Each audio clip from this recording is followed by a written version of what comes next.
స్తోత్రాలు. కూడి వచ్చిన మీ అందరికీ దేవుని పరిశుద్ధ నామమున వందనాలు చెల్లిస్తున్నాను. ఆహ్, నా స్వరం బాగా వినిపిస్తుందండి? వినబడుతోందండి. వినబడుతుందన్న వినబడుతుంది.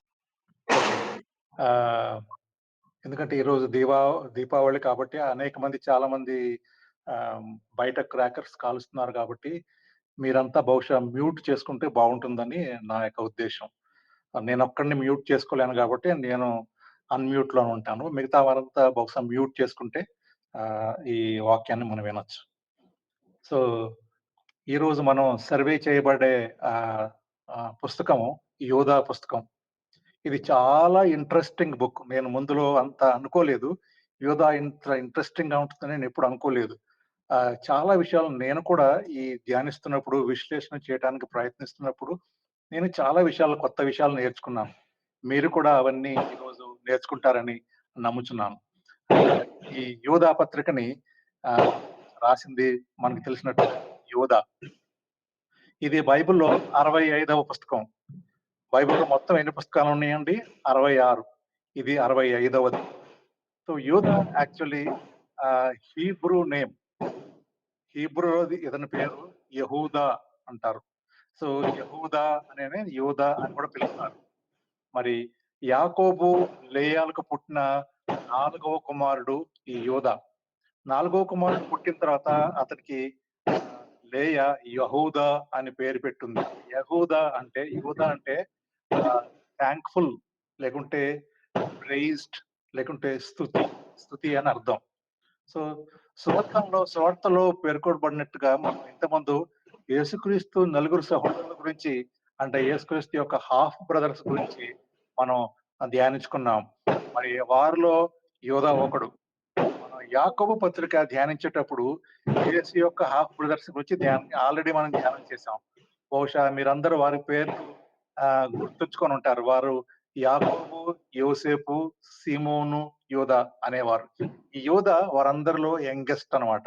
అందరికంటే చిన్నవాడు యోధా. మరి వారిలో ఎవరు కూడా యేసుక్రీస్తు మరణానికి ముందు మెస్సియాగా ఆయన్ని గుర్తించలేదు, లేకుంటే అనుకరించలేదు. కానీ ఆయన మృతుల్లో నుంచి తిరిగి లేచిన తర్వాత, పునరుత్థానుడైన తర్వాత వారందరూ అంటే యేసుక్రీస్తు యొక్క సహోదరులందరూ ఆయన శిష్యులయ్యారు. వారి సారీ ఫర్ ద డిస్టర్బెన్స్. ఈ ఈ ఆహ్, ఈ యోధుడు అన్నారు. దయచేసి అన్‌మ్యూట్ చేసుకోండి కిషోర్ గారు. అదే ఇది యోధ ఎవరి కుమారులు అని చెప్పారన్నా? ఏమండి? యోధా గారు ఎవరి కుమారులు? ఎవరి కుమారైన ఇది యేసుక్రీస్తు యొక్క హాఫ్ బ్రదర్స్ అంటే మరియా మరి యోసేపుకు పుట్టిన బ్రదర్ కుమారులు. ఎక్స్క్యూజ్ మీ బ్రదర్, నేను మిడిల్ వస్తానని అనుకోకండి. ఎవరైనా మాట్లాడేది ఉంటే దయచేసి అది పాయింట్స్ రాసుకోండి. ఆ మెసేజ్ అయిపోయినాక, బైబిల్ స్టడీ అయిపోయిన ఎండింగ్ లో వారు సమయం ఇస్తారు. అది మీ డౌట్స్ ని అప్పుడు మీరు ప్రెజెంట్ చేస్తే బాగుంటది. ఈ ఫ్లో పోకుండా దయచేసి తమ్ముడు ఏమనుకోకండి. Let him continue it. Yeah! మనం యాకోబు పత్రిక ధ్యానించేటప్పుడు నేను చాలా స్పష్టంగా ఈ యేసుక్రీస్తు యొక్క హాఫ్ బ్రదర్స్ గురించి ధ్యానించాను. ఆ సమయంలో చాలా క్లియర్ చేశాను. ఎందుకంటే యేసుక్రీస్తుకు పుట్టిన సహోదరులు అంటే ఆయన సొంత సహోదరులు కాదు. హాఫ్ బ్రదర్స్ అంటారు. హాఫ్ బ్రదర్స్ అంటే తల్లిదండ్రుల్లో ఎవరో ఒకరు కామన్. అంటే తల్లి మరియ కామన్. కానీ తండ్రి వేరు. సో, యేసుక్రీస్తు యొక్క తండ్రి దేవుని యెహోవా దేవుడు. అయితే ఈ మిగతా వీరందరికి తండ్రి మరి యాకోబు, యోసేపు మరి మరియ వారికి పుట్టిన పిల్లలు. వారిలో చివరివాడు ఈ యూదా. సో, ఇది ఎవరిని ఉద్దేశించి రాశాడు అని మనం జ్ఞాపకం చేసుకుంటే ఆహ్, ఇంతకుముందు మనం చూసుకున్నాం. వారంతా యాక్చువల్లీ శిష్యులు అవ్వక ముందు యేసుక్రీస్తుని అనుకరించలేదు. మరి యేసుక్రీస్తుని ఎప్పుడు కూడా నమ్మలేదు. అయితే ఆయన మరణించి తిరిగి లేచిన తర్వాత వీరందరూ మరి ఆయన చూసి చాలా ఆశ్చర్యపడి మరి దేవుని కోసం తమ జీవితాలను సమర్పించుకున్నారు. మరి ఆ సమయంలో యూదా సమాజంలో గొప్ప గొప్ప నాయకులు కూడా అయ్యారు. మరి ఈ యూదా ట్రావెలింగ్ మిషనరీ కూడా అయ్యాడని మనం బైబిల్ చెప్తా ఉంది. మరి ఇది ఎవరి కోసం రాయబడింది? ఎవరికి రాశారు అనంటే, ఇది ఒక జనరల్ ఎపిసిల్ అంటారు. కామన్ ఎపిసిల్. ఎందుకంటే అందరికి కలిపి రాసింది. అంటే ఒక నిర్దిష్టమైన వ్యక్తులకు కానీ, సంఘానికి కానీ ఉద్దేశించి కాకుండా ఒక బ్రాడర్ ఆడియన్స్‌ని ఉద్దేశించి ఇక్కడ రాస్తారు. మరి అందుకే యాకోబు పత్రిక, మొదటి పేతురు, రెండో పేతురు, మరి మొదటి యోహానుతో పాటు ఈ యూదా పత్రికను కూడా సార్వత్రిక లేఖ అంటారు. లేకుంటే క్యాథోలిక్ ఎపిసిల్ అంటారు. లేకుంటే కామన్ ఎపిసిల్ అంటారు. మరి యాకోబు, యూదా ఇద్దరు సహోదరులు. యాకోబు ఎల్డెస్ట్, యూదా మరి యంగెస్ట్. వీరిద్దరూ నూతన నిబంధన గ్రంథంలో 2 పత్రికలు రాశారు. అంటే నూతన నిబంధన గ్రంథంలో, కొత్త నిబంధనలో మొత్తం 27 పత్రికలు 2 యేసుక్రీస్తు యొక్క సహోదరులే రాశారు. మరి వారిద్దరూ ఎప్పుడు కూడా నేను యేసుక్రీస్తు సోదరుడిని మీకు తెలుసా అని ఎప్పుడు చెప్పుకోలేదు. నేను వారి వారి మన యాకోబు పత్రిక సమయంలో చూసాము. ఇప్పుడు కూడా చూసాము. మొదటి అధ్యాయంలో, మొదటి వాక్యంలో చూస్తే నేను యేసుక్రీస్తు దాసుడిని అని చెప్పుకున్నారు. ఎంత అద్భుతం కదా! వారి సొంత సోదరులే. వారి సొంత సోదరులే. కానీ ఎప్పుడు మేము యేసుక్రీస్తు నిజంగా మా అన్న అని ఎప్పుడు చెప్పుకోలేదు. కానీ యోధా ఒక చిన్న క్లూ ఇచ్చాడు. ఏమంటాడంటే, "నేను యాకోబు సోదరుడిని సుమా" అంటాడు. అంటే నేను యాకోబు సోదరుడిని ఎవరో మీకు తెలుసు కదా! అంటాడు. అంటే యేసుక్రీస్తును దాసుడును, యాకోబు సహోదరుడైన యోధా అంటాడు మొదటి వాక్యంలో. యోధా పత్రిక మొదటి వాక్యంలో. సో, నేను ఆ యొక్క యేసుక్రీస్తు దాసుడిని, యాకోబు సహోదరుడని యాడ్ చేశాడు కాబట్టి, అంటే యేసుక్రీస్తు యొక్క సహోదరుడిని అని ఇండైరెక్ట్‌గా తాను కొంచెం స్లిప్ అయ్యి చెప్పాడిక్కడ. అదర్‌వైజ్ ఎవరు కూడా క్లెయిమ్ చేసుకోలేదు. మరి ఇది ఎప్పుడు రాశారు? ఏ టైంలో రాశారు అని జ్ఞాపకం చేస్తే, యోధా పత్రిక రెండో పేతురు పత్రికకి చాలా దగ్గర సంబంధం కలిగి ఉంది. అందుకే ఈ పత్రిక మరి క్రీస్తు శకం 60 మరి 80 మధ్యలో రాయబడి ఉంది అని చరిత్రకారులు చెప్తారు. మరి దీని ఉద్దేశ్యం ఏమిటి? రాయటంలో ఉన్న పర్పస్ ఏంటి అని మనం చూస్తే, ఈ పత్రికలో యూదా 2 ఉద్దేశాలు కలిగి ఉన్నాడు. మెయిన్ పర్పస్ ఏంటంటే, ఒకటి క్రైస్తవ సమాజంలో చొరబడిన అబద్ధ బోధకులను ఎక్స్‌పోజ్ చేయాలనుకున్నాడు. మరి క్రైస్తవులు విశ్వాసంలో నిలబడి, మరి స్థిరంగా నిలబడి సత్యం కోసం పోరాడాలని వారిని ప్రోత్సహించాలి అని అనుకున్నాడు. ఇది 2 ముఖ్య ఉద్దేశాలు. మరి యోధా పత్రికను మనం 3 భాగాలుగా విభజించొచ్చు. ఏంటంటే ఆహ్, మొ మొ ఒకటే అధ్యాయం కాబట్టి మొదటి నుంచి 4 వచనాలు, 1-4 వచనాల్లో మరి మొదటి భాగం ఏంటంటే అది ప్రారంభ ఆజ్ఞతో ప్రారంభమవుతుంది. మరి నిజమైన విశ్వాసం కోసం పోరాడమని చర్చిని ఆదేశించడం ద్వారా ఈ యొక్క ఎపిసోడ్‌ని ప్రారంభిస్తాడు. ఆ తర్వాత రెండో భాగం 5-19 వచనాలు. మరి ఆ సమయంలో చర్చిని ప్రభావితం చేస్తున్న అవినీతిపరులైన బోధకులపై సుదీర్ఘ మరి హెచ్చరిక, మరి ఆరోపణ కూడా ఉంటుంది. మరి తర్వాత 20-25 వాక్యాల్లో అది మూడో భాగం. మరి చర్చి ఏం చేయాలి? దాని నుంచి ఒక ఆజ్ఞను పూర్తి చేయటం ద్వారా యూదా తన పత్రికని ముగించాడు. చాలా ఇంట్రెస్టింగ్ పత్రిక ఇది. మరి యూదా నేటి క్రైస్తవుల కోసం రాయబడిన ముఖ్యమైన పత్రిక. మరి దాన్ని మెడిటేట్ చేయటానికి అర్హమైన పత్రిక. మరి చిన్నదైనా కూడా చాలా ముఖ్యమైన మరి ఇంట్రెస్టింగ్ పత్రిక. దీంట్లో కీ వర్సెస్ మనం చూస్తే చూడండి, మూడో వాక్యం మీరు నోట్ చేసుకోవచ్చు. కీ వర్సెస్ మూడో వాక్యం, తర్వాత 17, 18, 19 వాక్యం, మరి 24, 25 ఈ వాక్యాలు. ఈ వాక్యాలు మాత్రమే కీ వర్సెస్. మూడో వాక్యం, మరి 17, 18, 19 వాక్యం, మరి 24, 25 వాక్యం. ఇవి కీ వర్సెస్. మరి దీన్ని మనం ఎలా అన్వయించుకోవచ్చు? ఎలా మనం అప్లై చేసుకోవచ్చు అంటే, ఆయన సత్యం కోసం పోరాడండి అంటాడు. మరి జరిగే తప్పులకి వ్యతిరేకంగా నిలబడి అంటాడు. యోధా పత్రిక చాలా షార్ప్ మరి శక్తితో కూడిన ప్రకటనలకి మరి నిర్వచనం అన్నమాట. మరి దాని చిన్న చిన్న ఆదేశాలు మనం చూస్తే అది ఆ ప్రకటనలు ఎలా ఉంటాయంటే మిషన్ గన్‌లో నుంచి కాల్పుల్లాగా పేజీల్లో నుంచి బయటకొస్తాయి. అంత షార్ప్‌గా ఉంటాయి. తర్వాత చాలా మంది యోధా పత్రిక యొక్క బ్లంట్ ఈ పద ప్రయోగాన్ని సహించరు. చాలా మంది కరకుగా మాట్లాడే విధానాన్ని యోధా ఎంత కరకుగా, బ్లంట్‌గా మాట్లాడాడో చాలా మంది ఇష్టపడరు. మరి చాలా మంది ఏంటంటే మృదువైన, సున్నితమైన సందేశాలు మాత్రమే ఇష్టపడతారు. అంటే సాఫ్టర్ అండ్ జెంట్లర్ సైడ్ అట్లా మాట్లాడితేనే ఇష్టపడతారు గానీ, గట్టిగా మాట్లాడితే, మరి బ్లంట్‌గా మాట్లాడితే చాలా మంది ఇష్టపడరు. మరి కనెక్షన్స్ ఏంటో చూస్తే మనం యూదా పత్రిక ఈ దీంట్లో పాత నిబంధనకు సంబంధించి అనేక విషయాల్ని ఈ యొక్క పత్రికలో కోట్ చేశాడు. ఇందులో కేవలం 25 వాక్యాలే ఉన్నాయి. యూదా పత్రికలో కేవలం 25 వాక్యాలు ఉన్నాయి. అయితే అన్నిట్లో కూడా మరి ఈ పాత నిబంధనకు సంబంధించిన అనేక విషయాలు కోట్ చేశాడు. మరి 5వ వచనంలో చూస్తే 5వ వచనంలో ఇశ్రాయేలు ఐగుప్తు నుండి కనానుకు చేసిన ప్రయాణం గురించి మాట్లాడతాడు. 6వ వచనంలో దేవునికి వ్యతిరేకంగా సైతాన్ యొక్క తిరుగుబాటు గురించి మాట్లాడతాడు. మరి 7వ వచనంలో సొదొమ, గొమొర్రాల నాశనం గురించి మాట్లాడతాడు. మరి 9వ వచనంలో మోషే యొక్క మరణం గురించి మాట్లాడతాడు. 11వ వచనంలో కయీను యొక్క దుష్ట కార్యాల గురించి మాట్లాడతాడు. మరి 11వ వచనంలోనే బిలాము మరి బాలాకు కథ గురించి మాట్లాడతాడు. మరి 11వ వచనంలో కోరహు కుమారులు మరి కోరహు యొక్క తిరుగుబాటు గురించి మాట్లాడతాడు. మరి 14, 15లో హానోకు గురించి మాట్లాడతాడు. 14వ వచనంలో ఆదాము గురించి చూసారా? ఎన్ని విషయాలు మరి పాత నిబంధన గ్రంథం నుంచి ఈ యొక్క చిన్న పత్రికలో ఆయన మరి మాట్లాడడం మనం చూడొచ్చు.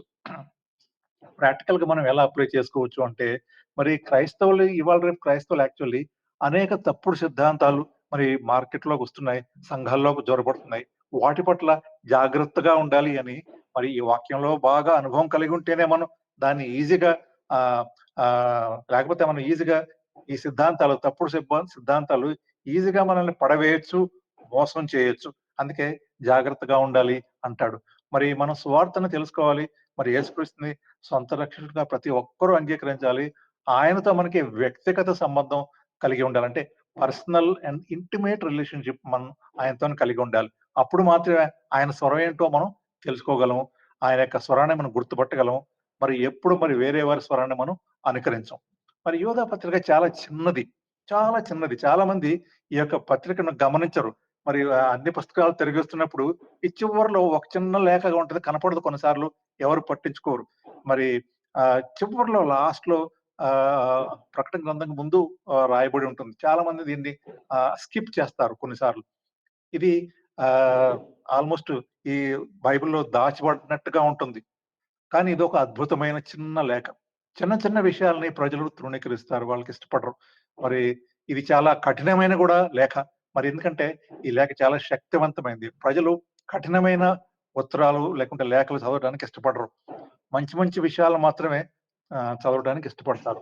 మరి క్రీస్తు శరీరంలో లేకుంటే సంఘంలో ఈ క్యాన్సర్‌ని కత్తిరించడానికి కత్తిని పట్టుకున్నట్టుగా ఈ యోధ మాట్లాడతాడిక్కడ. ఆ క్యాన్సర్‌ని కత్తిరించాలి. ఏంటంటే మీరు తప్పుడు బోధకుల వల్ల స్ప్రెడ్ చేయబడిన తప్పుడు సిద్ధాంతాల్ని కట్ చేయడానికి మరి యోధ ఇక్కడ మాట్లాడుతున్నాడు. అన్ని చర్చలు గూడా ఈ సమయంలో ప్రమాదంలో ఉన్నాయి. కొన్ని చర్చలు హింసని ఎదుర్కొంటున్నాయి. మరి చాలా మంది మనం చూస్తాం అనేక స్థలాల్లో, అనేక ఊర్లలో, అనేక పట్టణాల్లో, అనేక రాష్ట్రాల్లో మరి చర్చిల మీద దాడులు జరుగుతున్నాయి. మరి క్రైస్తవుల పైన దాడులు, చర్చిల పైన దాడులు, పాస్టర్‌ల పైన దాడులు, ఇవాంజలిస్ట్‌ల పైన దాడులు, మీరు వైలెన్స్ ఇవన్నిటిని చూస్తే బహుశా నేను అనుకుంటున్నాను వీటి గురించి ఆందోళన చెందాల్సిన విషయం కాదిది. ఎందుకంటే ఇట్లాంటివి వచ్చినప్పుడు క్రైస్తవులంతా ఏకమవుతారు. మరి సంఘం గూడా పెరుగుతుంది. కానీ సంఘం లోపటి నుంచి వచ్చే ప్రమాదాలు తెలుసా అండి? అబద్ధ ప్రవక్తలు, తప్పుడు బోధకులు మరి ఇట్లాంటివన్నీ క్రీస్తు శరీరాన్ని లేకుంటే చర్చిని నాశనం చేసేవివి.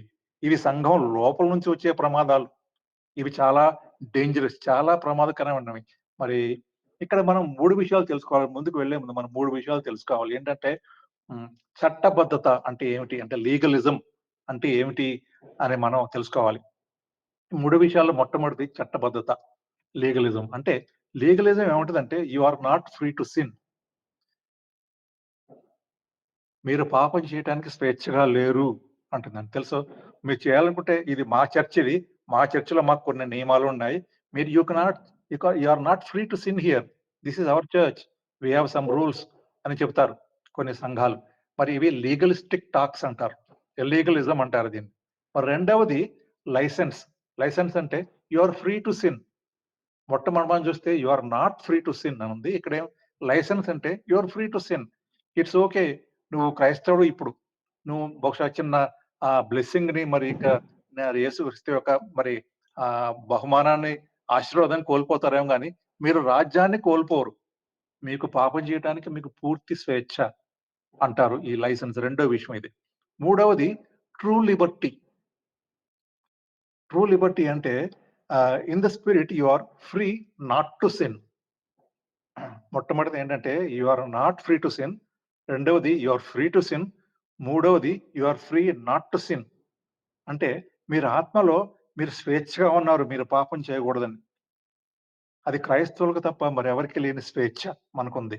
మనం పాపం చేయకూడదని స్వేచ్ఛగా ఉన్నాం. ఇదే నిజమైన స్వేచ్ఛ. ఎందుకంటే ఎవరికీ అలాంటి స్వేచ్ఛ లేదు. అబద్ధ బోధకులు ఏం బోధించేవాళ్ళంటే we have licence to sin. అని బోధించేవాళ్ళు. అనేక స్థలాల్లో, అనేక చర్చుల్లో మార్మోన్ అనే చర్చ్ సంఘస్థులు, మరి లేటర్ డే సెయింట్స్ అనే చర్చులు, జెహోవా విట్నెస్‌లు మరి అనేక మంది ఈ యొక్క సంఘాలను కలుషితం చేస్తున్నారు. వారు కొన్ని పుస్తకాలను కూడా బైబిల్‌లో జోడించి, ఇది కూడా బైబిల్‌లోదే అని చెప్తూ ఉన్నారు.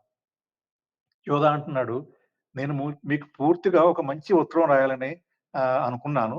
మరి యేసుక్రీస్తులో ఉన్న రక్షణ గురించి మాత్రమే రాయాలనుకున్నాను. కానీ నేను కొన్ని న్యూస్ విన్నాను. బ్యాడ్ న్యూస్ విన్నాను. ఆ న్యూస్ విన్న తర్వాత నా ఉత్తరాన్ని, నా సబ్జెక్ట్‌ని మార్చుకొని మరి ఇలా రాయాల్సొచ్చింది అంటాడు. మూడో వాక్యం చూడండి అక్కడ. మూడో వాక్యంలో యోధా పత్రిక మూడో వాక్యం. ప్రియులారా, మనకందరికిని కలిగెడు రక్షణ గూర్చి మీకు రాయవలెనని విశేషాసక్తి కలవాడనై ప్రయత్నపడుచుండగా, పరిశుద్ధులకు ఒక్కసారే అప్పగింపబడిన బోధ నిమిత్తం మీరు పోరాడవలెనని మిమ్మల్ని వేడుకొనుచు రాయవలసి వచ్చెను అంటాడు. సో, ఆయన మరి ఎంతో శ్రద్ధగా మరి ఎంతో ఇంట్రెస్టింగ్‌గా రక్షణ గురించి రాయాలనుకుంటుంటే, ఆయన ఈ యొక్క ఆహ్, చ బ్యాడ్ న్యూస్ విని వెంటనే అప్పగించిన బోధ నిమిత్తం మీరు పోరాడటానికి మిమ్మల్ని వేడుకొనుచు ఈ పత్రిక మీకు రాయాల్సొచ్చింది అంటాడు. ఐదవ వాక్యంలో చూడండక్కడ. ప్రభువు ఐగుప్తులో నుంచి ప్రజలను రక్షించినను, వారిలో నమ్మకపోయిన వారిని తర్వాత నాశనము చేసెను అంటుంది. ఇశ్రాయేలీయులు యాక్చువల్‌గా ఐగుప్తు నుంచి బయటకొచ్చినా సరే, దేవుని చేత విమోచింపబడినప్పటికి కూడా మరి కనాన్‌లోకి రాలేకపోయారు. ఇద్దరు వ్యక్తులు తప్ప, మరి యెహోషువ, కాలేబ్ తప్ప, అంటే కొన్ని లక్షల మంది బయలుదేరితే ఇద్దరే చేరారు అంటే అది పెద్ద లెక్కలు ఎవరు చేరినట్టే కాదు. అంతమంది బయలుదేరినా కూడా మరి ఎవరు చేరలేకపోయారు. ఆ నెక్స్ట్ జనరేషన్ వాళ్ళు మాత్రం చేరగలిగారు. మరి అటువంటి స్థితిలో మనం ఏ పాటి వారం? వారంతా స్టార్ట్ చేశారు గానీ ముగించలేకపోయారు. మనం కూడా చాలా సార్లు చాలా విషయాలు స్టార్ట్ చేస్తాం గంభీరంగా. మరి కానీ మనం ముగించం. మనం చాలా మందికి ఆంధ్ర వాళ్ళకి ఒక పేరుంటుంది. ఆంధ్రుల కంటే ఆంధ్రప్రదేశ్ అండ్ తెలంగాణ కలిపి వాళ్ళకి పేరుంది. ఏమిటి? ఆంధ్రులు ఆరంభశూరులు అంటారు. బహుశా మీరు విన్నారో లేదో. అంటే మొదలుపెట్టేటప్పుడు చాలా ఆరంభంగా, ధైర్యంగా, గొప్పగా మొదలుపెడతాం. కానీ దాన్నెప్పుడు మనం ముగించం. సో, ఇక్కడ ఆరో వాక్యం వద్దాం. ఆరో వాక్యం చూడండి. మీరు మరియు తమ ప్రధానత్వమును నిలుపుకొనక, తమ నివాస స్థలములను విడిచిన దేవదూతలను మహాదినం వరకు, తీర్పు వరకు కటిక చీకటిలో నిత్య పాశములతో ఆయన బంధించి భద్రం చేసెను. ఈ వాక్యం చూడండి, చాలా ఇంట్రెస్టింగ్ వాక్యం. మీ ఈ దేవదూతల గురించి మాట్లాడుతున్నాడు. ఏమని? తమ ప్రధానత్వమును నిలుపుకొనక, తమ నివాస స్థలమును విడిచిన దేవదూతలను మహాదినం వరకు, తీర్పు వరకు కటిక చీకటిలో నిత్య పాశములతో ఆయన బంధించి భద్రం చేసెను. ఇక్కడ ఇంగ్లీష్‌లో రాస్తాడు they have not stayed within the limits of authority అంటాడు. And they left the place where they belong. So, వాటిని ఇప్పుడు ఏం చేశాడు దేవుడు? కటిక చీకటిలో నిత్య పాశంతో అంటే securely chained them in presence of darkness. ఎప్పటి వరకు? మరి until the day of the great judgement. మరి వారిని చీకటి జైల్‌లో ఎందుకు ఉంచవలసొచ్చింది? వారు చేసిన పాపం ఏమిటి? దేవదూతలు ఏమిటి? పాపం చేయుట ఏమిటి? మీరెప్పుడైనా బహుశా ఆలోచించారో లేదో, మరి ఈ విషయం గురించి నేను ధ్యానించిన తర్వాత కూడా గమనిస్తే ఆదికాండంలో 6వ అధ్యాయం మొదటి నుంచి 4 వాక్యాలు. ఆదికాండము 6వ అధ్యాయము మొదటి నుంచి 4 వాక్యాలు. చూస్తే ఏముందంటే, నరులు భూమి మీద విస్తరింపనారంభించిన తర్వాత కుమార్తెలు వారికి పుట్టినప్పుడు దేవుని కుమారులు ఏంజెల్స్ దేవదూతలన్నమాట. దేవుని కుమారులు నరుల కుమార్తెలు చక్కని వారు అని చూచి వారిలో తమకు మనస్సుకు వచ్చిన స్త్రీలను వివాహం చేసుకొనిరి. దేవదూతలు అదే భూమి మీద పుట్టిన ఈ యొక్క నరుల కుమార్తెలను చూచి వారిని ఇష్టపడి చక్కగా ఉన్నారు అని చెప్పి దేవదూతలు నరుల కుమార్తెలను వివాహం చేసుకున్నారంట. అప్పుడు యెహోవా మూడో వాక్యం 6వ అధ్యాయం ఆదికాండం. అప్పుడు యెహోవా ఆత్మ, నా ఆత్మ నరులతో ఎప్పుడునూ వాదించదు. వారు తమ అక్రమ విషయములలో నరమాత్రులై ఉన్నారు. అయినను వారి దినములు 120 ఏండ్లగును. అక్కడే 4వ వాక్యంలో ఆ దినములలో నెఫీలీలులు అను వారు భూమి మీద నుండిరి. తర్వాతను ఉండిరి. దేవుని కుమారులు నరుల కుమార్తెలతో పోయినప్పుడు వారికి పిల్లలను కనిరి. పూర్వకాలమందు వీరు పేరు పొందిన శూరులు వీరే. చాలా ఇంట్రెస్టింగ్ విషయం ఇది. ఆ సమయంలో యాక్చువల్లీ ఇది జరిగిన సమయంలో నోవహుకి 500 ఏళ్ళు. మరి నోవహుకు ముందున్న జనరేషన్ చూస్తే మరి హానోకు, ఆ తర్వాత మెతూషాల, ఆ తర్వాత లెమెక్కు, ఆ తర్వాత నోవహు వీరందరిని గురించి ధ్యానిస్తే చాలా ఇంట్రెస్టింగ్. ఏ రీతిగా దేవుడు ఎందుకు ఈ రీతిగా చేశాడు? మరి ఆ జలప్రళయం ఎప్పుడొచ్చింది? జలప్రళయం వచ్చే ముందు ఏ రీతిగా దేవుడు వీరిని హెచ్చరించాడనేది చాలా ఇంట్రెస్టింగ్‌గా ఉంటది మనకి. ఒకవేళ సమయం లేదు కాబట్టి ఇప్పుడు నేను దాని గురించి మాట్లాడను. చివరిలో సమయం మిగిలితే నేను దాని గురించి చెప్తాను. ఈ యొక్క విషయంలో ఈ బైబిల్‌లో ఇంతవరకు మాత్రమే మనం చూసాం. మరి కొన్ని నాన్ బిబ్లికల్ రైటింగ్స్ ఉన్నాయి. అంటే బైబిల్‌కి సంబంధించకుండా కొన్ని వేరే పుస్తకాలు కూడా ఉన్నాయి ఆ సమయంలో. దాంట్లో ది బుక్ ఆఫ్ ఇనాక్ అంటే హానోకు గ్రంథం అనే ఒక గ్రంథం ఉండేది ఆ సమయంలో. మనకు తెలీదది. బైబిల్‌లో లేదది. అయితే అక్కడ ఏం జరిగింది? హెర్మోన్ పర్వతం దగ్గర మరి దేవదూతలకు ఏం జరిగింది? మరి దీని వివరాలు కొంచెం మనం కొంతవరకే తెలుసు. ఎందుకంటే మనం చదివాము ఇప్పుడే. మరి పాత నిబంధన నుంచి కాదు. కొంతవరకు కొత్త నిబంధన. కానీ కొంతవరకు మరి పాత, కొత్త నిబంధన మధ్య ఉన్న పుస్తకం ఏదంటే హానోకు గ్రంథం. దాని నుంచి మనం తెలుసుకోవచ్చు. ఇది చాలా నీచమైన కథ. కానీ మనందరం ఇక్కడ వినేవారందరూ పెద్దలం కాబట్టి దాని గురించి విందాం. ఏంటంటే హెర్మోను పర్వత ప్రాంతంలో దాదాపు 200 మంది దేవదూతలు మానవ స్త్రీలను మోహింపజేసి వారిని గర్భవతిని చేశారు. మరి దేవదూతలు మరియు మానవుల మధ్య ఈ భయంకరమైన సంభోగం జరిగింది. దాని ఫలితంగా ఒక భయంకరమైన సంకర జాతి ఈ లోకంలోకి ప్రవేశించింది. వారిప్పుడు లేరు. అందరూ చనిపోయారు. Horrible intercourse between angels and humans. The result was a horrible hybrid creatures. వాళ్ళందరూ చనిపోయారు. ఇప్పుడెవరు లేరు. వారిని నెఫిలీము అని పిలిచారు. మరి వారేమిటో వారి స్ట్రెంగ్త్స్ ఏంటో, వాడు ఎలా ఉండేవాళ్ళో మనకేం తెలీదు. కొన్ని లేఖనాల్లో దీన్ని రాక్షసులు అని అనువదించారు. మరి కొన్నిట్లో అదేమిటో మనకు తెలీదు. ఈ కలయిక ఫలితంగా నెఫిలీము భూమి మీద కనిపిచ్చారు. కొన్ని ట్రాన్స్‌లేషన్స్‌లో వీరిని ఫాలెన్ వన్స్ అంటే పడిపోయిన వారు అని ట్రాన్స్‌లేట్ చేశారు. కొన్ని ఇంగ్లీష్ బైబిల్స్‌లో జెయింట్స్ అని కూడా వారిని ట్రాన్స్‌లేట్ చేశారు. దేవదూతలు మానవులతో లైంగిక సంబంధం కలిగి ఉండటం దేవుడు చాలా దుఃఖపడ్డాడు ఆ సమయంలో. దేవుడు మనస్తాపం చెందాడు, అసహించుకున్నాడు అని కూడా మనం చూస్తాం. దేవుని ఆదేశం నుంచి బయటకొచ్చినప్పుడు అది మన దేవునికి అసహ్యమైనది అని మనం గ్రహించాలి. అనేక సార్లు మనం కూడా దేవుని యొక్క ఆదేశం నుంచి బయటకొచ్చి ఆయనని మనస్తాపం చెందేలాగా చేస్తాం. మరి ఆహ్, ఈ ఆదికాండంలో 6లో 1-4 చూసాం. ఈ ఫలితంగా భూమి హింసతో నిండిపోయింది ఆ సమయంలో. వికృత లైంగికత, క్షుద్ర విద్య, హింస ఇవన్నీ అవన్నీ చూసాం ఆ సమయంలో. అవన్నీ ఇప్పుడు గూడా మనం చూస్తాం. దేవదూతలు మరియు మానవుల మధ్య ఈ భయంకరమైన ఈ యొక్క రిలేషన్‌కి దారి తీసిన మాయాజాలం అంటే బ్లాక్ అండ్ వైట్ మ్యాజిక్ ఈ కలయికకి దారి తీసింది. దేవదూతలు థాంక్ గాడ్ వాళ్ళెవరిప్పుడు ఆ దేవదూతలు లేరు. ఆ ప్రత్యేక దేవదూతలు ఇప్పటికే చెరసాల్లో ఉన్నారు. కటిక చీకట్లో నిత్య పాశములతో ఆయన బంధించి భద్రం చేసెను అని యూదా పత్రిక 6వ వాక్యంలో రాస్తాడు. కాబట్టి వాళ్ళు మరలా అలా చేయడానికి వీలు లేదు. మీరు రెండవ పత్రిక చూడండి. రెండవ పేతురు చూడండి ఒకసారి. రెండవ పేతురు రెండవ అధ్యాయము 4వ వాక్యము. రెండవ పేతురు రెండవ అధ్యాయము 4వ వాక్యం. ఏముందంటే అక్కడ దేవదూతలు పాపం చేసినప్పుడు దేవుడు వారిని విడిచిపెట్టక పాతాళమందలి కటిక చీకటి గల బిలములోనికి త్రోసి తీర్పుకు కావలిలో ఉంచబట్టకు వారిని అప్పగించెను. రెండో పేతురు రెండవ అధ్యాయం 4. దేవదూతలు పాపం చేసినప్పుడు దేవుడిని వాడిని విడిచిపెట్టలేదండి. ఏం చేశాడంటే ఆ పాతాళ లోకమందలి కటిక చీకటి గల బిలములోనికి త్రోసి తీర్పుకు కావలిలో ఉంచుకొనుటకు వారిని అప్పగించెను. మరి బైబిల్‌లో ఒక అత్యంత విచారకరమైన వచనం ఉంది. Saddest verse in the Bible. నేననుకుంటున్నాను. ఏందో తెలుసా? అక్కడే ఆదికాండంలో 6వ అధ్యాయంలో 5వ వాక్యం. 5, 6.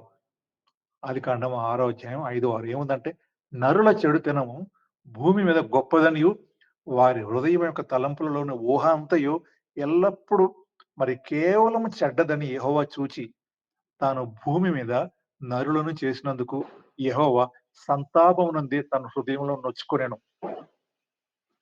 చూసారా? ఎంతగా దేవుడు బాధపడుతున్నాడో ఇక్కడ. ఎందుకు చేశాను వీళ్ళని? ఈ నరుల్ని ఎందుకు పుట్టించాను? ఎందుకు వాళ్ళని సృష్టించానని మరి యెహోవా నరులను చేసినందుకు సంతాపం ఉంది హృదయంలో నొచ్చుకొనెను అని ఆదికాండం 6వ అధ్యాయం 5, 6లో ఉంటుంది. ఇవాళ రేపు కూడా మనం చూస్తే కొంతమంది పేరెంట్స్ కొంతమంది తల్లిదండ్రులు అనుకుంటారు, వీడు నాకు పుట్టకపోయినా బాగుండేది. ఈమె నాకు పుట్టకపోయినా బాగుండేది. ఇలా చేశాడు, అలా చేశాడని చాలా సార్లు చాలా మంది తల్లిదండ్రులు బాధపడుతూ ఉంటారు. మరి అటువంటి పిల్లలు ఉండకూడదని నేను ప్రార్థన చేస్తున్నాను. చాలా మంది తల్లిదండ్రులు తమ పిల్లల వల్ల ఇలా బాధపడుతూ ఉంటారు. మనం 5వ వాక్యంలో చూసాం యూదా పత్రికలో. మరి ఇశ్రాయేలు తీర్పు నుంచి తప్పించుకోలేకపోయారు. మరి కానానుకి బయలుదేరి వెళ్ళే సమయంలో దారిలో అందరూ నశించిపోయారు. మరి దేవుడు వారి తీర్పుని వారి నుంచి తీర్పు నుంచి తప్పించుకోకపోతే దేవదూతలు కూడా తీర్పు నుంచి తప్పించుకోకపోతే క్రైస్తవులుగా మనం పాపం చేస్తే ఎలా తప్పించుకోగలమని మీరు అనుకుంటున్నారు? ఎవరు కూడా ఆయన తీర్పు నుంచి మనం తప్పించుకోలేము. మనం జ్ఞాపకం చేసుకోవాలి. మరి 7వ వాక్యం చూడండి అక్కడే. 7వ వాక్యంలో ఆ ప్రకారంగానే సొదొమ, గుమ్మరాలు వాటి చుట్టుపట్ల ఉన్న పట్టణములను వీరి వలనే వ్యభిచారం చేయుచు అనుసారులై నిత్యాగ్ని దండన అనుభవించుచు దృష్టాంతంగా ఉంచబడెను అంటుంది. అంటే ఈ శరీరానుసారులు అంటే sexual immorality and perversion. Sodom, గొమొర్రాలు వాటి చుట్టుపక్కల ప్రాంతాలన్నీ కూడా వ్యభిచారం చేశారన్నారు. సెక్షువల్ ఇమ్మోరాలిటీ వచ్చిందన్నారు. మరి నిత్యాగ్ని దండన అనుభవిస్తూ దృష్టాంతంగా ఉంచబడింది మన కోసం ఒక ఎగ్జాంపుల్‌గా ఉంది అంటాడు. బహుశా మీకు తెలిసే ఉంటుంది. మీకు తెలియని విషయం ఏంటంటే ఒకటి యేసుక్రీస్తు కాలంలో కూడా యేసుక్రీస్తు కంటే 2000 సంవత్సరాల ముందు సొదొమ, గుమ్మరాలు తగలబెట్టబడితే ఆ యొక్క అగ్ని యేసుక్రీస్తు కాలంలో కూడా మండుతూనే ఉందంట. మరి యేసుక్రీస్తు ఆ విషయం ప్రస్తావించబడినప్పుడు మరి జెరూసలేము నుంచి దాదాపు 20 నిమిషాలు నడుచుకుంటూ బయటికి వెళ్ళిపోతే మంటలను మనం చూడగలిగేవారంట. అంటే యేసుక్రీస్తు సమయంలో కూడా ఈ యొక్క సొదొమ, గుమ్మరాలకి అగ్ని ఇంకా అప్పుడు కూడా మండుతూ ఉందని వాటిని చూశారని మరి చరిత్ర చెప్తా ఉంది. ఎందుకంటే ఇక్కడ రాస్తాడు యుగాలుగా మండుతున్న అగ్ని, నిత్యాగ్ని అంటాడు. నిత్యాగ్ని సొదొమ మరియు గొమొర్రాలు అని ఇక్కడ ఏం తప్పేం జరిగింది? సొదొమ, గుమ్మరాలు ఏం చేశారు? వారు ఎలా మరి ప్రవర్తించారు? వారు చాలా తప్పుగా ప్రవర్తించారు. మరి దేవుని చట్టాలను ఉల్లంఘించారు. మరి మరొకసారి వికృత సంబంధాలొచ్చాయి. స్వలింగ సంపర్కాలొచ్చాయి. పర్వర్టెడ్ రిలేషన్‌షిప్స్ మరియు హోమోసెక్షువల్ రిలేషన్‌షిప్స్ దే బికేమ్ రాంపెంట్ ఆ సమయంలో. వ్యభిచారం చేయొచ్చు. సెక్షువల్ ఇమ్మోరాలిటీ అండ్ పర్వర్షన్ ఇవి బాగా పెరిగిపోయింది ఆ సమయంలో. ఇంకొక ఉదాహరణ చూస్తే ఆదికాండం 18 అధ్యాయం మీరు చూడండి ఆదికాండం 19 అధ్యాయం. ఆదికాండం 19 అధ్యాయంలో ఈ సొదొమ, గొమొర్రా నాశనం గురించి మరి చాలా స్పష్టంగా రాస్తాడు. మరి అక్కడ ఈ హింసాత్మక పురుషులు సొదొమ, గొమొర్రాలకు సంబంధించిన పురుషులు దేవదూతలతో బలవంతంగా లైంగిక సంబంధం పెట్టుకోవటానికి ప్రయత్నించారు. ఎంత హారిబుల్ అండి. మీకు తెలిసే ఉంటుంది. ఆహ్, 19వ అధ్యాయం ఆదికాండంలో లోతు ఆ ఊరు యొక్క బయట కూర్చొని ఉన్నప్పుడు ఇద్దరు దేవదూతలొస్తారు ఊర్లోకి. వచ్చినప్పుడు లోతు వారిని కలుసుకొని మీరొచ్చారు కదా! మా ఇంటికి రండి. ఈరోజు మా ఇంట్లో ఉండి రేపు ఉదయాన్నే మరి మీరు వెళ్ళాల్సిన త్రోవలో వెళ్ళొచ్చు అంటారు. లేదు మేము ఇక్కడే రోడ్ మీదే పడుకుంటాం. ఈ స్క్వేర్‌లో ఈ యొక్క చౌరస్తాలో పడుకుంటాం అని చెప్తారు. అయినప్పటికీ లోతు వారిని ఆహ్, బలవంతం చేసి తన ఇంటికి తీసుకెళ్ళి వారికి మరి ఉపచారం చేస్తాడు. మరి భోజనం పెడతాడు.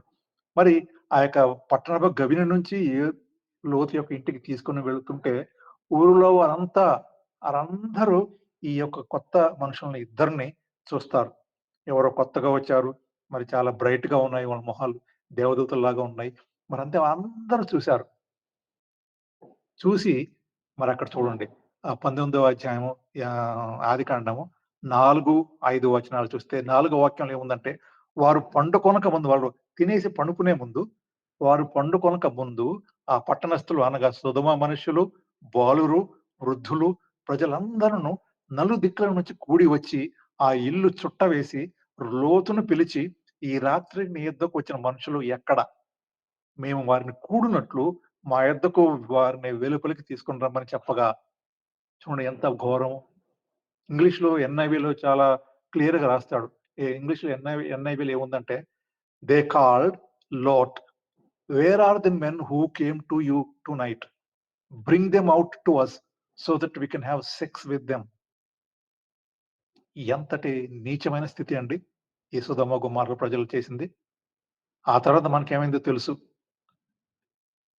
వీరు మరి వారిని బలవంత పెడుతున్నప్పుడు మరి లోతు వచ్చి నా యొక్క ఇలా చేయకండి, ఇలా చేయటం మంచిది కాదు. కావాలంటే నాకు కూతుర్లున్నారు మీరు తీసుకోండి అది అని చెప్తుంటే వారు వినలేదు. అయినప్పటికీ ఈ దేవదూతలు ఈ లోతుని మరి తన కుటుంబస్తులందరినీ ఊర్లోంచి బయటికి తీసుకెళ్ళి మరి వారిని ఒక స్థలంలో ఉంచిన సమయంలో, ఆ స్థలంలో 24 అధ్యాయంలో అక్కడే 19, 24లో ఏముందంటే యెహోవా సొదొమ మీదను, గొమొర్రా మీదను యెహోవా యొద్ద నుండి గంధకమును, అగ్నిని అంటే బర్నింగ్ సల్ఫర్, ఫైర్, బ్రిమ్‌స్టోన్ అంటారు. ఆకాశం నుండి కురిపించి ఆ పట్టణములను, ఆ మైదానం అంతటిని, ఆ పట్టణంలో నివసించిన వారందరిని నేల మూలకలను నాశనం చేసెను. వారు చేసిన గొప్ప యొక్క పాపాన్ని బట్టి, వారు చేసిన గొప్ప తప్పిదాలను బట్టి, మరి ఆ పట్టణంలో నివసించిన వారందరిని నేల మూలకల్ని నాశనం చేసెను. అగ్ని గంధకాలు పరలోకం నుంచి కురిపించాడని చెప్తున్నాడు.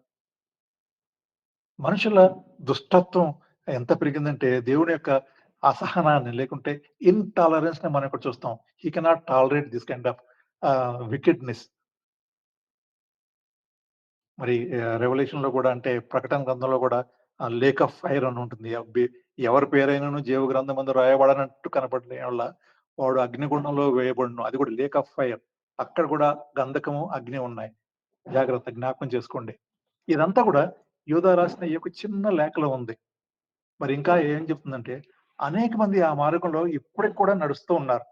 ఘోరమైన పాపాల్లో. మరి అనేక మంది ఈసారి మనం చూస్తాం.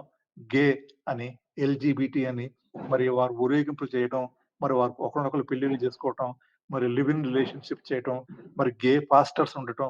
అది ఎంత భయంకరం అండి. మరి ఒకవేళ మనం వారిని అనుసరిస్తే దేవుడు మనల్ని తప్పకుండా తీర్పు తీరుస్తాడు. మనం దేవుని శిక్ష నుంచి తప్పించుకోలేము. చాలా సీరియస్ విషయం ఇది. అది మనం గ్రహించాలి ప్రియులారా.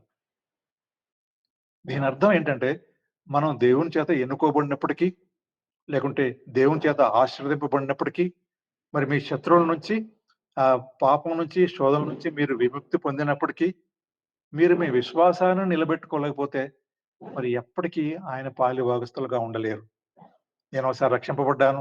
పరలోకంలో నా సీటు రిజర్వ్ అయింది. నాకు గ్యారంటీ ఆ సీటు. నన్నెవరు ఏం చేయలేరు అని ఎప్పుడు అటువంటి భావంలో ఉండకండి. మరణం వరకు నమ్మకం ఉన్న వారికే జీవ కిరీటం ఇస్తానంటున్నాడు దేవుడు. ఇది వాస్తవం గుర్తుపెట్టుకోండి. యూదా మనకిచ్చిన సందేశం ఇది. మత భ్రష్టంలో పడకుండా ఉండడానికి ఒక హెచ్చరిక. నెక్స్ట్ వచనం చూడండి 9వ వాక్యం. 9వ వాక్యం ఏముంది? ప్రధాన దూత అయిన మిఖాయేలు అపవాదితో వాదించుచు మోషే యొక్క శరీరమును గూర్చి తర్కించినప్పుడు దూషించి తీర్పు తెగింపక ప్రభువు నిన్ను గద్దించునుగాక అనెను. 9వ వాక్యం. ఈ విషయం ద్వితీయోపదేశ కాండంలో చివరి అధ్యాయం అంటే 34 అధ్యాయంలో ఒక అసాధారణమైన స్టేట్మెంట్ ఉంటది అక్కడ.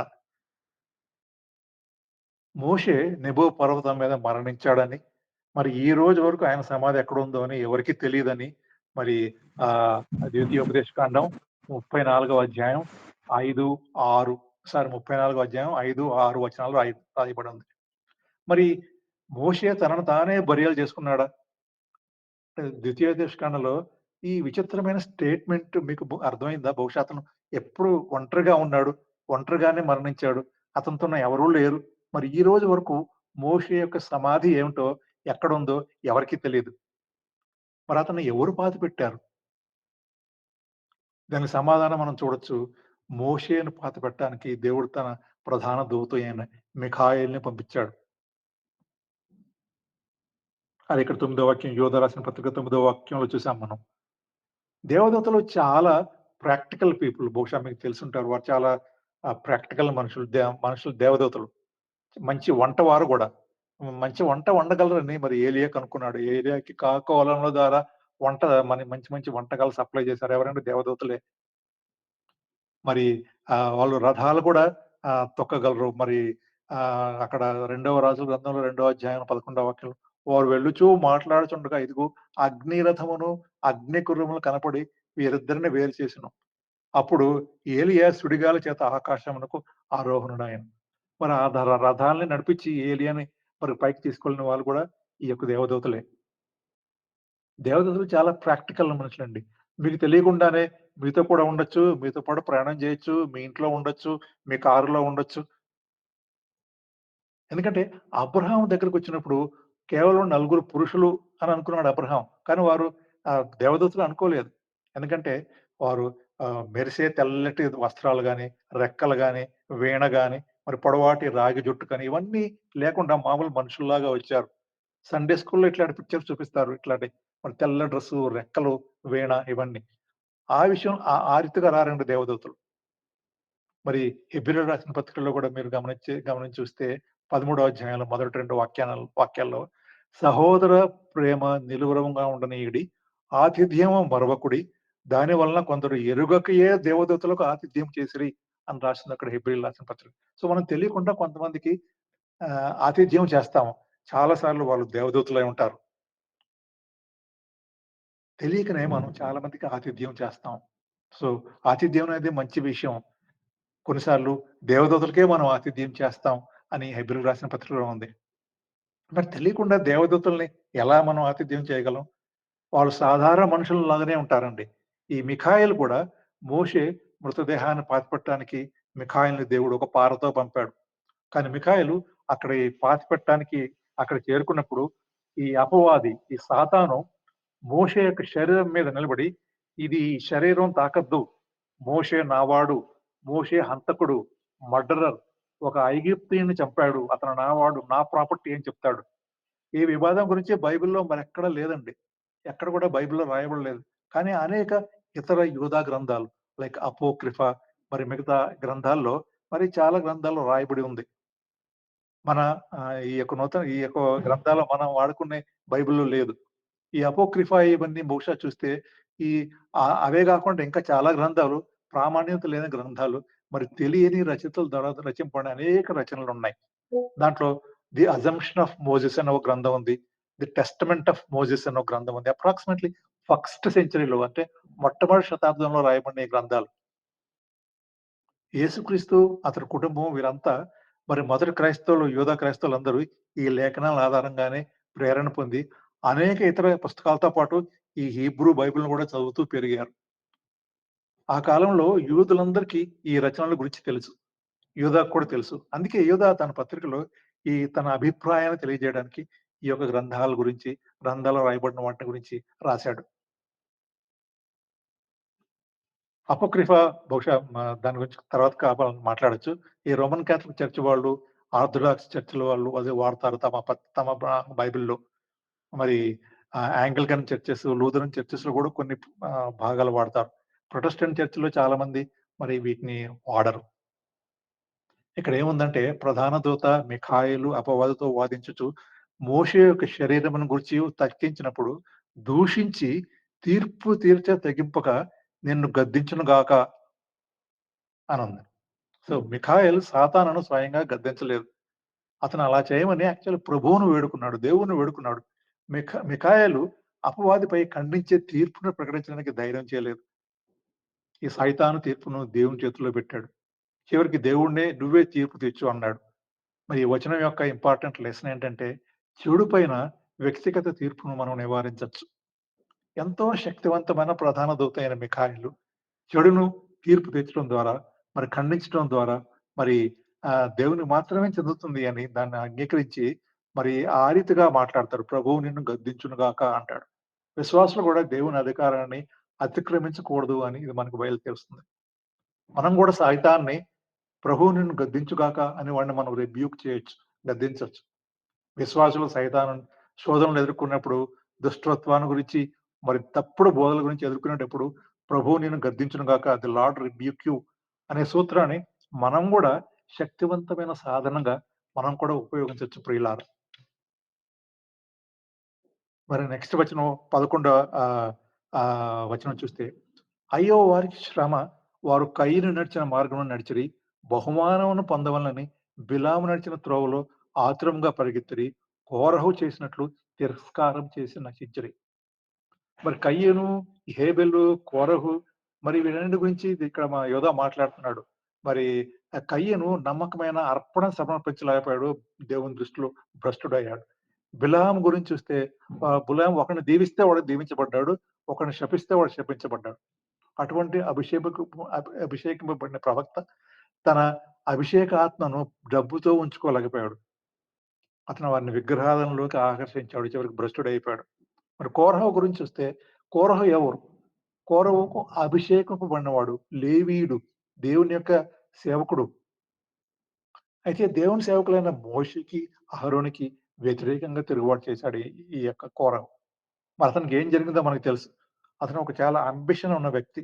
తను గూడా మోషే, మరి అహరోనుల వలె ఆయన గూడా ఫేమస్ అవ్వాలనుకున్నాడు. వారి పట్ల అసూయ పడ్డాడు.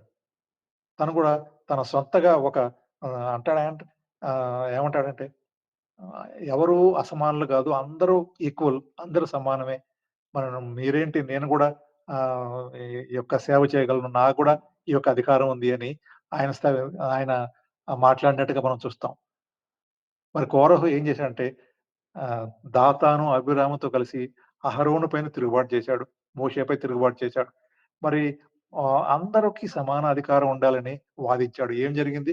భూమి కోరహును, అతని అనుచరుల్ని, వారి కుటుంబాల్ని మరి భూమి మింగివేసినట్టుగా మనం చూస్తాం. అతనితో పాటు ధూపం వేసిన 250 మందిని గూడా దహించి వేసినట్టుగా చూస్తాం.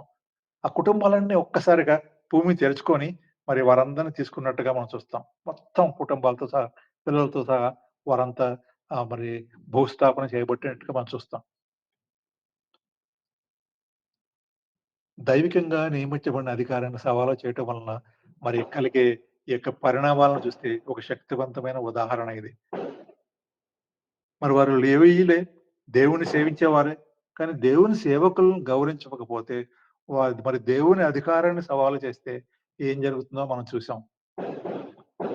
మరక్కడ వీళ్ళకి ఏం జరుగుతుంది అని చూస్తే యోధ రాసిన పత్రికలో 12-14లో చూస్తే వారికి ఏం జరిగింది? ఏం జరగబోతుంది అని మనం చూడొచ్చు. 13వ వచనంలో యోధ రాసిన పత్రిక 13లో వారి కొరకు గాఢాంధకారము నిరంతరము భద్రము చేయబడి ఉన్నది అని రాస్తాడు. అంటే blackest darkness has been reserved for ever అని అక్కడ రాస్తాడు. Blackest darkness. అట్లాంటి వారికి మరి గాఢాంధకారం భద్రం చేయబడి ఉంది. 16వ వాక్యం చూడండి. వారు తమ దురాశల చొప్పున నడుచుచు లాభము నిమిత్తం మనుషులను కొనియాడుచు సణుగువారును తమ గతిని గురించి నిందించువారునై ఉన్నారు. వారి నోరు డంబమైన మాటలు పలుకును. అంటే వీళ్ళని ఏమంటారంటే ఇంగ్లీష్‌లో గ్రంబులర్స్ అండ్ ఫాల్ట్ ఫైండర్స్. ఎప్పుడు సణిగేవాళ్ళు, లేకుంటే తప్పులు ఎత్తి పెట్టేవాళ్ళు. వారు ఏంటంటే వారి ఓన్ డిజైర్స్ కోసం మరి ఆహ్, yeah, they boast others to get advantage for themselves.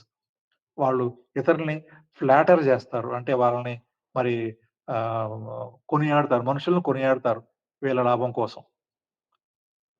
ప్రజల్ని సనుక్కునేవారుగా, తప్పులు వెతికేవారుగా చేస్తుందనమాట. గ్రంబ్లర్స్, ఫాల్ట్ ఫైండర్స్. మీ సహవాసంలో గూడా, మీ చర్చ్‌లో గూడా కొంతమంది కొత్త కొత్త వారు చేరుతూ ఉంటారు. మరి వారి ద్వారా చాలా విషయాలు జరుగుతా ఉంటాయి. మరి వారు వేరే సంఘంలో ఉన్నప్పుడు, ఆ సంఘం ఇష్టం లేక వెంటనే వచ్చి మీ సంఘంలోనో, ఇంకే సంఘంలోనో జాయిన్ అవుతూ ఉంటారు. వారెప్పుడు ఏంటంటే, ఒక పర్ఫెక్ట్ ఫెలోషిప్ ఎక్కడ దొరుకుద్దా అని వెతుకుతూ ఉంటారు. ఎప్పుడు పర్ఫెక్ట్ ఫెలోషిప్ కోసం వెతికే సూపర్ మార్కెట్ క్రిస్టియన్స్ అంటారు వాళ్ళని.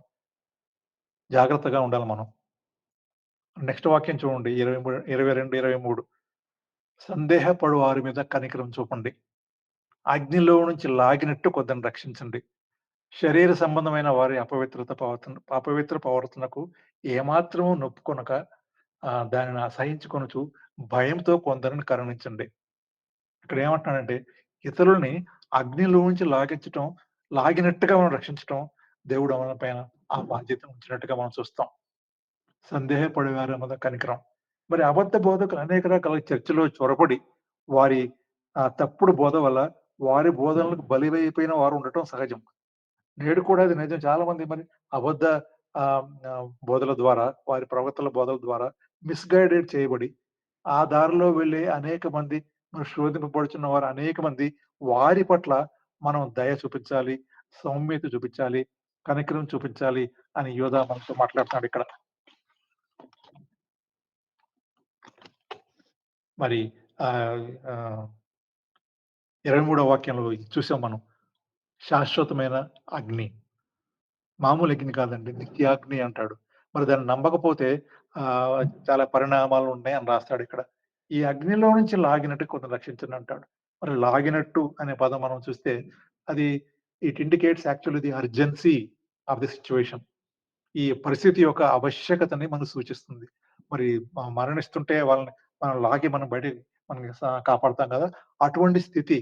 అంత అర్జెన్సీలో మనం వారిని రక్షించాలి అంటాడు. ఎందుకంటే ఆత్మలు ప్రమాదంలో ఉన్నాయి. వారికి సహాయం చేయటం మరి మన ఆ విషయాన్ని మనం సీరియస్‌గా తీసుకోవాలని ఇక్కడ చెప్తున్నాడు. ఆహ్, బహుశా చూస్తే దేవుడు ఈ చిన్న పత్రికలో ఎన్నో విషయాలు రాసాడు. దాని ద్వారా మనకి అనేక రకాలుగా హెచ్చరికలు చేశాడు. ఇక్కడ చూస్తే ఒకసారి నేను ముందు చెప్పాను. ఈ హానోకు గురించి మరి ఆహ్, నోవహు గురించి ఆ సమయంలో జరిగిన విషయాల గురించి మీకు చెప్పాను. వీలైతే మనం కొన్ని విషయాలు ఇప్పుడు చూద్దాం. ఎందుకంటే మీరు హానోకు గురించి చూస్తే హానోకు దేవుని చేత దేవునితో నడిచిన వాడు అని మనం చూసాం. ఆయన మరణించలేదు. దేవుడు అతన్ని తీసుకొని పోయాడు. అయితే హానోకు పుట్టిన వ్యక్తి మెతూసెల. హానోక్‌కి దాదాపు 60 ఏళ్ల వయసొచ్చినప్పుడు మెతూసెల అనే వ్యక్తి పుట్టాడు. మరి హానోక్ తన కొడుక్కి ఏం పేరు పెట్టాలి అని దేవుడినడిగితే మెతూసెల అని పెట్టమన్నాడు. మెతూసెల అంటే ఏంటి తెలుసండి? అతని మరణం పంపుతుంది. లేకుంటే హిస్ డెత్ విల్ సెండ్. ఏంటి ఆయన మరణం పంపుతుంది? ఇంకొక అర్థం ఏంటంటే అతని మరణం తీసుకొస్తుంది, తీసుకొస్తుంది. ఏంటి తీసుకొస్తుంది ఆయన మరణం? ఎవరి మరణం? ఈ మెతూసెల మరణం. మెతూసెల అంటే అర్థం అతను చనిపోయినప్పుడు అది జరుగుతుంది. When he dies it will happen. చూడండి ఎంత ఆహ్, అర్థం వచ్చే మరి లేకుంటే మనకి అర్థం కాని ఈ యొక్క పేరుని ఆహ్, మె హానోకు కుమారుడికి పెట్టాడు. ఏంటి జరుగుతుంది? ఆయన మరణం ఏం పంపుతుంది? చూస్తే తీర్పు అని మనం జ్ఞాపకం చేసుకోవాలి. వాస్తవానికి ఆ పేరు ఇంగ్లీష్ తెలుగులో లేదు గానీ మెతూసెల అంటే when he dies it will happen. మెతూసెలాని జావెలిన్ మ్యాన్ అని కూడా పిలుస్తారు. ఆయన పుట్టిన తర్వాత మరి మెతూసెలకి జీవితమంతా మనం ఆహ్, ఆయన జీవించిన కాలం 969 సంవత్సరాలు. బైబిల్‌లో అతి ఎక్కువగా జీవించిన వ్యక్తి, ఎక్కువ సంవత్సరాలు జీవించిన వ్యక్తి మరి మెతూసెల. 969 సంవత్సరాలు. ఎందుకంటే హానోకు, హానోకు తర్వాత మెతూసెల, మెతూసెలకి లెమెకు పుట్టాడు. లెమెకు పుట్టిన తర్వాత 782 సంవత్సరాలు ఆయన జీవించాడు. మరి ఆయనకి మెతూసెల కూడా 969 సంవత్సరాలు జీవించాడు. మరి ఆహ్, ఐదో అధ్యాయం 21-27లో మనం చూడొచ్చు ఆదికాండంలో. మరి బైబిల్‌లో ప్రస్తావించబడిన వ్యక్తులందరిలో ఆయన అతి పెద్దవాడు.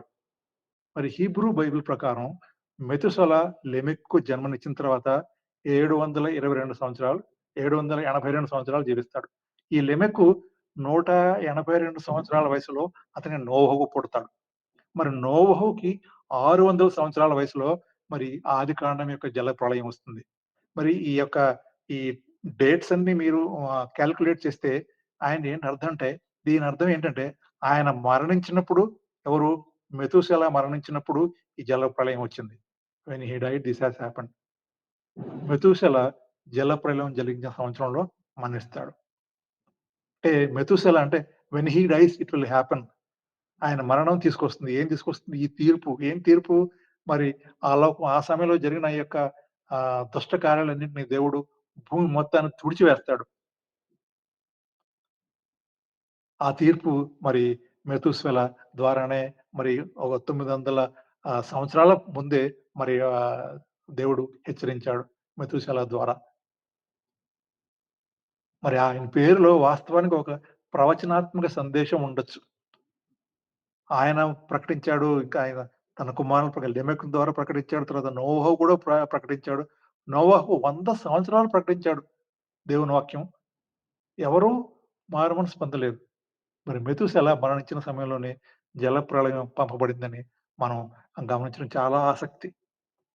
అందుకని భూమి మీద నరులను చేసినందుకు యెహోవా సంతాపం నొంది తన హృదయంలో నొచ్చుకొనెను. అంతగా బాధపడ్డాడు. అంతే ఈ జావలేని మనిషి ఆహ్, ఆయన మరణం పంపుతుంది, ఆయన మరణం తీసుకొస్తుంది అని చెప్పిన ఈ వ్యక్తి ఆయన జీవితం ద్వారా మరి మనం బైబిల్‌లో జల ప్రళయం యొక్క రాకకి ప్రవచనాత్మక సంబంధాన్ని సూచిస్తుంది. ఆయన మరణం తీర్పు పంపుటాన్ని సూచిస్తుంది. అతని మరణం పంపుతుంది అన్నాడు. His death will send. So, ఇది చాలా ఇంట్రెస్టింగ్‌గా ఉంటుంది. మనం గమనించి చూస్తే మీరు 5వ అధ్యాయం చూడండి. ఆదికాండంలో మీరు తర్వాత చూసుకోండి. వ ఎవరెవరు ఎన్నెన్ని ఏళ్ళు బతికారో చూడండి. మరి జలప్రళయం వచ్చేసరికి మరి మెతుసెల పుట్టినప్పటికి కరెక్ట్‌గా ఎన్ని సంవత్సరాలున్నాయి మీరు కాలిక్యులేట్ చేసుకోండి. నేను కాలిక్యులేట్ చేసి చూసాను. ఆయన మరణించిన సమయానికి మరణించగానే వెంటనే జలప్రళయం వచ్చింది. దేవుడు ఎంతగా మరి అన్ని సంవత్సరాలు మన కోసం వెయిట్ చేశాడు. అన్ని సంవత్సరాలు మరి దేవుడు ఆహ్, మన కోసం వెయిట్ చేసి, మనం మారుమనసు పొందుతామేమో చూసి చివరికి మరి ఆ రీతిగా ఆహ్, ఆ జల ప్రళయాన్ని పంపించి మొత్తాన్ని నాశనం చేశాడు. ఎన్నో విషయాల్ని దేవుడు మన కోసం ఈ యొక్క చిన్న యోధా పత్రికలో రాయించి హెచ్చరించాడు. మీరు నన్ను ప్రేమించిన యెడల నా ఆజ్ఞలను గైకొందురు అంటాడు యోహాను సువార్త 14:15. దేవుడిచ్చిన ఈ హెచ్చరికలని, మరి ఆజ్ఞలను జ్ఞాపకం చేసుకుంటూ, ఆయన వచ్చినప్పుడు ఆయన కొరకు సిద్ధపడుతూ, మరి ఎత్తబడే గుంపులో మనందరం ఉండేలాగున మరి దేవుడు మనందరిని దీవించి ఆశీర్వదించును గాక. దేవుడు మనందరిని దీవించును గాక. God bless you all. Amen.